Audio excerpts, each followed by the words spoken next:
Pinasabog ni Catherine Bernardo ang Manila Marriott Hotel sa kanyang pinamalas na showstopper performance para sa culmination night ng Century Tuna Superbuds 2024 na ginanap Martes ng gabi, July 9, 2024.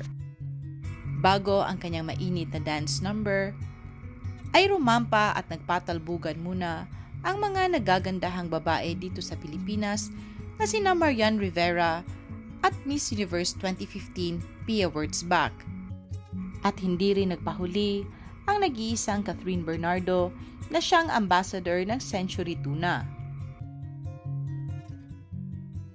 Sa pag-anunsyo pa lang ng Century Tuna na si Catherine na ang kanilang ambassador, ay maraming nagtaasan ang kilay at nagbigay ng mga komento na tila hindi raw bagay ni Catherine ang pagpapasexy dahil mas nakasanayan na nila na makitang konserbatibo ang dalaga.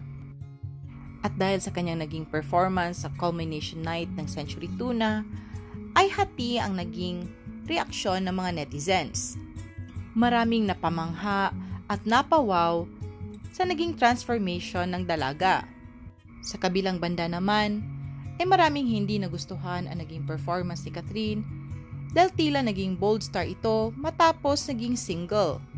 Sayang umano ang naging good girl image nito, sinisira niya umano unti-unti ang kanyang reputasyon dahil sa kanyang paghuhubad at pagpapasexy.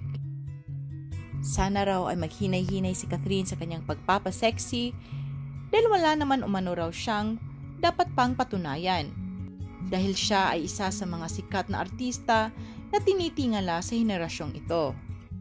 At marami na rin siyang natanggap ng mga karangalan bilang isang mahusay na artista. Sagot ng mga tagahanga ni Catherine ay nasa hustong edad na ang dalaga at hindi na raw bagay ang maging patwitams. Kaya okay at suportado sila sa naging transformation nito. Marami man ang mga naging bashers pero pinatunayan ni Catherine Bernardo na karapat-dapat siyang maging ambassador ng Century Tuna.